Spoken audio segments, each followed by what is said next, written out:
കുറേ നാളായിട്ട് ഉണ്ടാക്കണം എന്ന് വിചാരിച്ച ഒരു ഡെസേർട്ടാണ് ഞാനിപ്പോൾ ഉണ്ടാക്കുന്നത്. നമുക്കിതിന് വെറും 4 ഇൻഗ്രീഡിയൻസ് മാത്രമേ ആവശ്യമുള്ളൂ. നല്ല പഴുത്ത മാങ്ങ, അതാണ് നമ്മൾ ഹൈലൈറ്റ്. അത് കുറച്ചെടുത്ത് നമുക്കിതുപോലെ ചങ്ക്സ് ആയിട്ട് എടുക്കാം.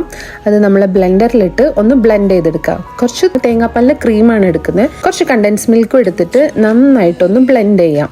ഈ ഒരു ഡെസേർട്ട് തണുപ്പിച്ച് കുടിക്കുന്നതാണ് നല്ലത്. പിന്നെ ഞാൻ ഒരു സൈഡിൽ സാഗോ ഉണ്ടാക്കി വെച്ചിട്ടുണ്ടായിരുന്നു. അതൊന്ന് വെള്ളത്തിൽ സോക്ക് ചെയ്തിട്ട് ഇതുപോലെ വേവിച്ചെടുത്തിട്ട് മിക്സ് ചെയ്യാം. ഇത്ര വരുന്നുള്ളൂ. പിന്നെ നമുക്ക് കുറച്ച് തേങ്ങാപ്പാൽ, പിന്നെ ബാലൻസ് ഉള്ള നമ്മളെ മാംഗോ ചങ്ക്സും കൂടി ഇട്ട് നല്ലോണം മിക്സ് ചെയ്യാം. കുക്കിംഗ് ടൈം നമുക്ക് ഇതിന് വരുന്നേ ഇല്ല. ഓൺലി സാഗോ കുക്ക് ചെയ്യാനുള്ള ടൈം മാത്രമേ നമുക്ക് ഇതിന് ആവശ്യമുള്ളൂ. ബാക്കിയെല്ലാം നമുക്ക് ഒരു 10 മിനിറ്റ് പോലും വേണ്ട. പെട്ടെന്നൊരു ഗസ്റ്റ് വീട്ടിലോട്ട് കയറി വരികയാണെങ്കിൽ നമുക്ക് ഉണ്ടാക്കി കൊടുക്കാൻ പറ്റിയ ഒരു ഐറ്റമാണ്. എന്തായാലും ട്രൈ ചെയ്യണേ. And this is my recent favourite.